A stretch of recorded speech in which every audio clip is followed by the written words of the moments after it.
My name is Miranda Kerrigan, and I am 46 years old. For nearly a decade, I have stood quietly on the edge of my husband's family gatherings, always a guest, never a true member. Last week, I learned just how disposable I was to them, not from an argument or a confrontation, but from an Instagram post. I was standing in my kitchen, sunlight pooling on the tile, coffee cooling in my hand, when my niece's story popped up, a looping boomerang of champagne glasses clinking against a sparkling blue horizon. "Annual Porter family yacht trip. Can't wait," the caption read. I scrolled through the faces, all familiar. My husband, Drew, standing in the background, my mother-in-law with her perfect mimosa, even Eden, my sister-in-law, the self-appointed queen of family traditions, smiling front and center. Everyone was there except me. No call, no invitation, no explanation. Just erasure, as quiet as it was absolute. At first, I tried to convince myself it was an oversight. But the next morning, I found an email from the charter company, cancellation confirmation for my cabin. Requested by Eden Porter. My name crossed out. Her yoga instructor's name penciled in. I read it twice, then pressed print. The paper felt heavy in my hand, more proof than accusation. But it hurt all the same. People talk about the pain of being excluded as if it comes in loud, dramatic waves. But for me, it was a cold, deliberate silence, one that had crept into birthdays, brunches, and holidays for years. What cut deepest wasn't being left out of a trip, but realizing I had spent so long hoping for a seat at their table, only to find they'd never even set a place for me. This time, I didn't send a reply or ask for an explanation. I just opened a folder labeled Property in my bottom drawer and placed the cancellation printout inside. I made myself a promise. I wouldn't argue or plead. I would watch. And when the time was right, I'd remind them exactly who had built the table in the first place. The next morning, I woke up before Drew did. It was one of those gray, indecisive days when the sky can't settle on rain or sun. I sat alone at the kitchen island, staring out at the early mist gathering over the hedges. My coffee had gone cold before I even took the first sip. My mind replayed every moment of the night before. Scrolling through that photo, the empty feeling in my chest, the certainty that none of this was a mistake. By 9, Drew had left for the office, mumbling something about meetings and deadlines. I barely heard him. My attention was fixed on my phone, watching for a message that would explain everything away. None came. Instead, at 11, a text from Eden appeared. I almost didn't open it, but curiosity won. The message was a screenshot. A cabin assignment list for the yacht trip, my name crossed out. Eden's best friend, Tessa's name written in. Underneath, Eden had added a voice note. Her laugh, bright and sharp. Well, at least the energy on board will be lighter this year. It wasn't just exclusion. It was a declaration. My place, my existence, really, could be erased with a few taps and a shrug. I set my phone face down on the counter, my jaw locked tight, my fingers steady. I thought about replying, about demanding an answer, but I could already hear her excuses. It was just an oversight. We ran out of space. You're always so busy anyway. No, I was done being easy to ignore. That evening, Drew and I sat across from each other at dinner, salmon and asparagus between us. I didn't bring it up immediately. He scrolled through stock alerts, the blue glow of his phone reflecting in his glasses. Finally, I spoke. "Did you know your family's planning another yacht trip?" My voice was calm, almost casual. He looked up, blinking. "Yeah, I think Mom mentioned something. I'm not sure who's going yet." "Am I on the list?" I asked, my tone flat. He frowned. "Of course. Why wouldn't you be?" I offered him a small smile, one I'd perfected over years of being agreeable. "Just checking." He nodded and went back to his phone, the conversation already lost to him. After dinner, I washed the dishes by hand. There's something meditative about warm water and soap, the slow stacking of clean plates. But tonight, it felt different. Each plate became another memory of being overlooked. Birthday parties where I was seated with the children, brunches announced after I'd left, family group texts that quietly excluded me. I dried my hands, went to my study, and opened the folder labeled Property. Inside, I slid the email printout from the charter company. Cancellation requested by Eden. Then I sat down at my desk and started a new document. A list of every time I had been quietly, deliberately left out. No more pretending. No more forgiving what they wouldn't even admit. When I finished, the house was silent, except for the distant hum of Drew's TV in the den. I felt a strange sense of peace. I wasn't going to fight for scraps anymore. I was ready to claim what was mine, on my terms. I spent the next morning in silence. Not avoidance, just clarity. I didn't want noise. I wanted to remember. There had been so many little moments. The time Eden sent out a group itinerary for Christmas and somehow forgot to include me. Twice. The baby shower invitation that never came, though I'd already sent the gift weeks in advance. The brunch where they said they were taking a break from gatherings, only for me to see them tagged at a cafe an hour later. Each incident, taken alone, could be explained away. That's how they kept me compliant, with plausible deniability. But together, they were a pattern, a system, a quiet campaign to shrink me down. I started writing them down, not because I needed the list, I remembered every one, but because seeing them in print removed all the gaslighting. Each bullet became a line in a quiet indictment. At some point, I stood and pulled the documents from the bottom drawer of my filing cabinet. The original ownership contract for the yacht, the wire transfer receipt, the yacht catalog I had marked up with notes years ago. I spread them across the dining room table like evidence in a trial I hadn't known I was preparing for. And then, a new email pinged. It was from the charter company again, confirming the updated guest manifest. My name was not just removed. It had been replaced in the system days ago. The requester? Eden Porter. It was stamped, logged, and digitally signed. I downloaded the file, printed it, and slid it into the folder with the others. That was when I knew I wasn't just being excluded. I was being rewritten. Later that afternoon, a second email arrived, this time from a name I didn't recognize. Someone from Eden's catering company, someone I'd briefly exchanged emails with the year prior.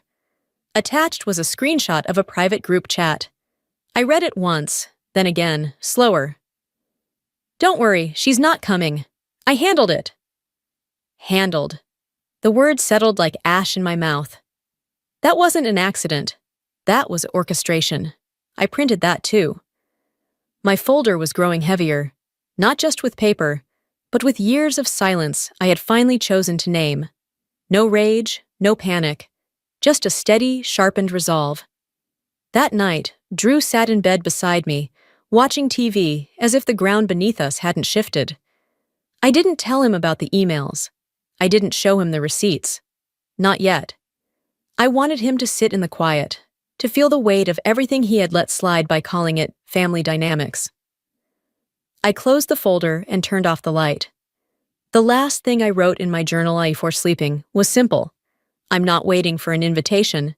I'm bringing the proof.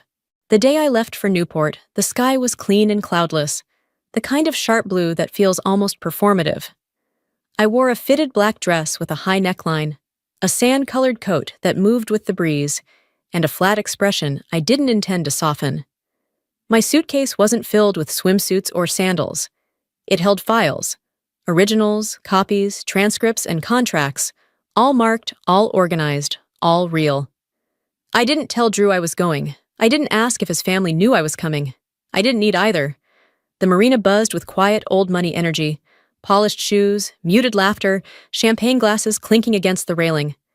I walked down the dock slowly, the wheels of my suitcase clicking steadily across the planks. A few heads turned. Most didn't recognize me, or didn't want to. Then I saw her. Eden stood by the boarding ramp, frozen mid-laugh, with a guest I vaguely recognized from one of her vision board brunches. She wore white linen and a practiced expression, but her voice faltered when she saw me. Her body stiffened, eyes narrowed, hand paused midair with a flute of Prosecco. I didn't stop. Behind her, Drew stood just outside the circle. He didn't wave. He didn't move. I walked right past him. Their group turned slightly, instinctively forming that tight, unspoken barrier of exclusion. But they didn't account for one thing. There was no protocol for when the person you tried to erase shows up holding the deed. At the base of the yacht's gangway, a uniformed woman in a navy blazer stepped forward. She glanced at the manifest on her tablet, then met my eyes. "Welcome aboard, Miss Kerrigan," she said clearly, with just enough volume to carry. "The owner is now aboard." I didn't need to look back to know what Eden's face looked like in that moment. I could feel the sudden stillness behind me, the weight of realization tightening the air. I gave the staff member a nod. "Proceed," I said. She gestured me forward with professional grace. "We've been waiting for your clearance before departure." I climbed the ramp slowly, deliberately. My heels tapped once, twice, then settled into the rhythm of the deck. The teak felt solid beneath me. This wasn't a stage or a display. It was mine. Inside the lounge, the florals screamed Eden's aesthetic. White roses, eucalyptus, everything curated within an inch of its life. But the ownership? That wasn't curated. That was documented. I passed through without speaking, without acknowledging. A few guests offered half smiles, unsure whether to say hello. I didn't return them. I wasn't here to perform. Instead, I walked straight through the salon, down the portside hall, and onto the aft deck. Alone, finally, I exhaled. The engines began their hum. Newport started to drift away behind us, smooth, inevitable. And I realized something. They had spent years pretending I was invisible. But today, they couldn't look away. Dinner was a performance. It always was with Eden. The lights were dimmed just enough to flatter everyone's skin. The napkins folded into fans, like some overambitious wedding, and the wine poured without asking. Always white, always French. I could see Eden at the far end of the table, perfectly centered, hair in a soft twist, her laughter just a touch too rehearsed. She was in control again. Or at least, she thought she was. I hadn't touched my dessert. A pale vanilla panna cotta rested untouched in front of me, a sprig of mint perched too carefully on top. Eden's signature. Minimalist, curated, self-important. She stood, glass in hand, cueing the room into silence with a smile that didn't reach her eyes. Her voice rose, soft and smooth like a practiced solo. "I just want to thank everyone for being here," she began. "This trip means more to us each year, not because of the view or the luxury, but because of who's here, who understands what this legacy represents." People nodded. Some even smiled. They didn't realize what they were agreeing to. Eden paused, as if to let her words settle. "It's not about inclusion," she continued. "It's about preservation. We only bring those who understand the weight of what we've built, those who add to it, not subtract." That was her blade. Sweet, sharp, dipped in civility. I let the silence breathe, counting to 3 in my mind. Then I stood. The room shifted, forks lowered, backs straightened. Drew glanced over but didn't speak. "I'd like to contribute something to this conversation," I said, my voice level. "About legacy." I reached down and pulled a single sheet of paper from my folder. Calm, precise. "This is a transcript from a call between Eden and the family legal consultant," I said, walking to the center of the table. "I believe her words were, 'She's not blood. She shouldn't own a family asset.'" Someone gasped softly. Eden's face froze, the flush rising from her collarbone to her ears. Her fingers tightened around her glass, but she didn't speak. I laid the transcript in front of her and placed another sheet beside it. "This is the purchase agreement for the yacht. Initial down payment made by me, Miranda Kerrigan, sole investor, listed first." I looked up. "I didn't bring this here for drama. I brought it because I'm done being talked about like I'm not in the room. I'm done being edited out of the narrative." Drew blinked. "Wait, you said that?" he asked Eden, almost breathless. She opened her mouth. No sound came. "I was protecting the family," she finally whispered. "I didn't think it would go this far." "You thought I'd stay quiet," I corrected. "And for a long time I did." I scanned the table. Most eyes were on me now, some guilty, some stunned, some quietly relieved. Every holiday I was left off the email chain. Every brunch I found out about through someone else's Instagram story. Every passive remark wrapped in politeness. I let it go. I made myself easy to ignore. My voice didn't rise. It didn't need to. But let me be clear. I am not an accessory to this family. I'm not a guest on this yacht. I built it. I signed the checks. I signed the papers, and I'm not shrinking anymore. Harold, one of Drew's older cousins, finally spoke. I think some of us have been pretending not to see things. Others murmured in agreement. It was a slow, subtle cracking, not loud, not dramatic, just honest. I turned back to Eden. You don't get to curate legacy while erasing the one person who funded it. She sat down without a word. I slid the papers back into my folder, spine straight, hand steady. Then I looked at Drew. You don't have to defend me, I said, but you will no longer stay silent. He nodded, small but sure, and I walked out. Not as a wife, not as a guest, as the one who finally told the truth, out loud, on record, and without flinching. I didn't sleep much that night. Not because I was angry, not because I was hurt. What I felt was something quieter than either, something that had waited a long time to be named. It was clarity, the kind that comes after a storm, when everything is still standing, but nothing is the same.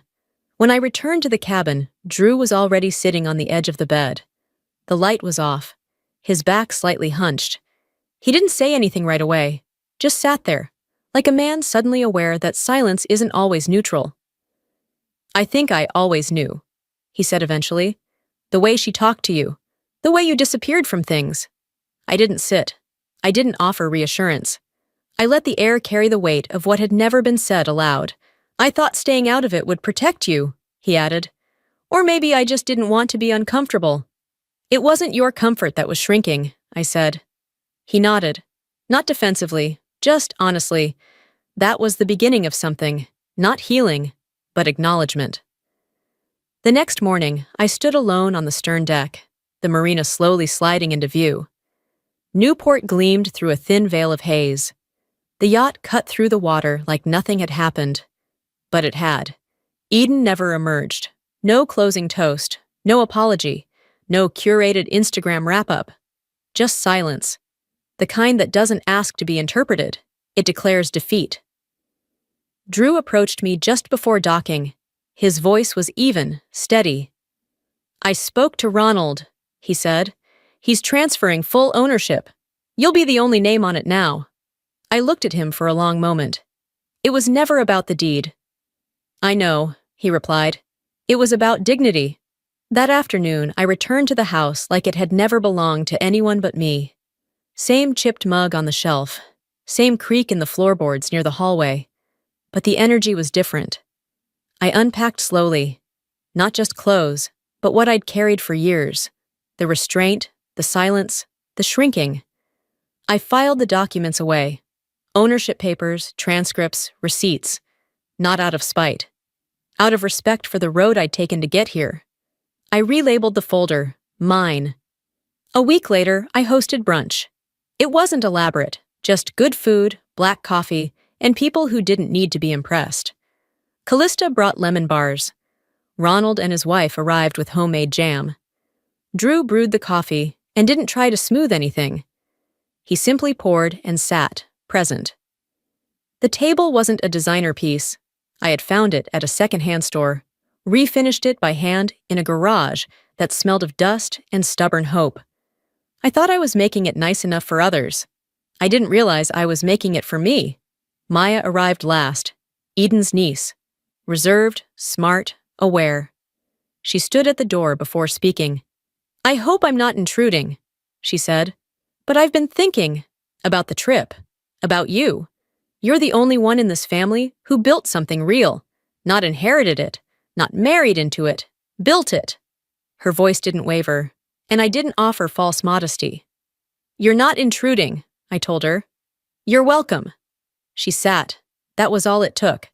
As I looked around that room, at the natural conversation, the easy quiet between people who didn't need control, I realized something so simple, it almost hurt. I had spent years trying to prove I belonged at someone else's table. smiling too hard, shrinking too much, hoping I'd be invited. But I didn't need a seat at their table. I had built my own. And legacy? It wasn't about last names or curated speeches or designer boats. It was about who showed up when no one was watching and stayed when the show ended.